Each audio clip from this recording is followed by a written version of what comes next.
Hey, what's up everybody? This is your boy Montre, and I'm going to be doing a little angel talk today. I want to give you kind of some guys with some background of some of the things I know. I know a lot of people just think, yo man, Montre has gone off on the deep end. He's a writer, he's gone out to California, he just went crazy. Not necessarily true. A lot of stuff I believed in way before that, I just didn't have the guts to talk about it. Being able to travel and meet other people, meet new people, has let me understand that not everybody believes the same thing. When you grow up in Texas, when you grow up in the Bible Belt, you tend to believe that everybody is Christian, and that's not true.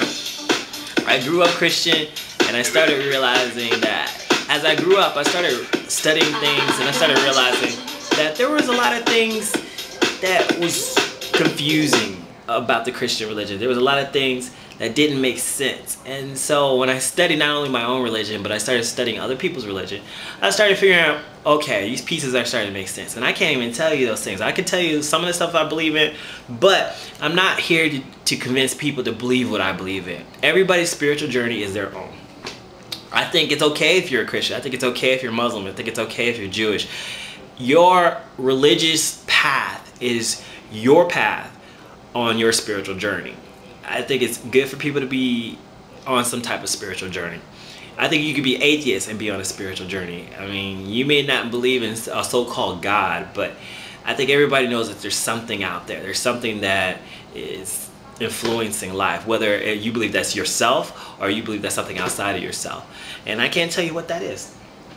I do want to suggest that everybody go out and get the Book of Enoch. I've been talking about it. This is a copy of it, and everybody should just go out and read it, especially if you grew up in the Christian religion.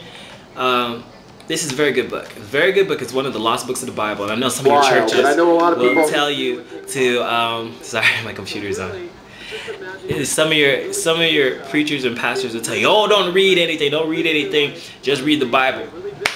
But that's not how they became pastors. If you go to any seminary or church, you have to study to become a preacher. You have to study a lot of things, and I don't understand why they don't want the flock to be educated. So take it upon yourself to study what you do. Study what you believe in. Study your religion. Study the history of it. And not only that, study other people's stuff, and not to criticize them, not to find the negative stuff, but find out why they are so passionate about what they believe in. Go to their worship area and see how passionate they are about what they believe in, see how dedicated they are. Everybody, whatever they believe in, is very passionate about it. That's what, people are very emotional about their belief in God. So how can you tell them they're wrong? It's just that in my journey, in my personal journey, I have found things to be right. I have found things to be right for my life, and I have to continue on that path. And I just don't want to put myself in a box and say, okay, well, this is the only way I can do things, when that may not be necessarily true. Especially after clearing up some of the confusions that I have found, and I want to hopefully try to help you guys out. But like I said, I'm not trying to give you answers, I'm just only trying to get you questions. And when you have the questions, you can find your own path to the truth.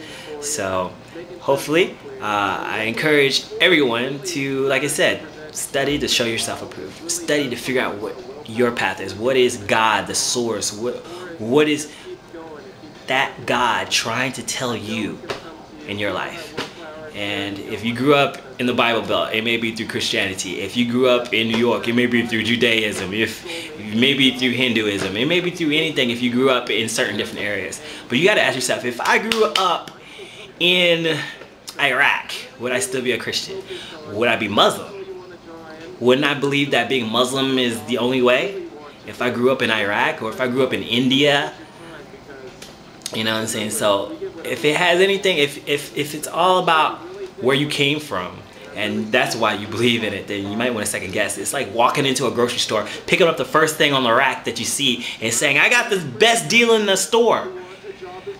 No, you don't have the best deal in the store unless you look at every item in the store and you compare prices, and you see, not only did you compare those prices, but did you see what looked good on you? Did it fit you? Did it look right on you? That's when you have the best deal. When it looks good on you, it fits you, and you didn't have to pay a lot of money for it, and you feel like you got the best deal, then it's for you. But if you just pick up the first thing that you saw on the rack, or you picked something that your parents picked out for you, maybe you didn't get the best deal. Sometimes we pick religion because our parents said it was right.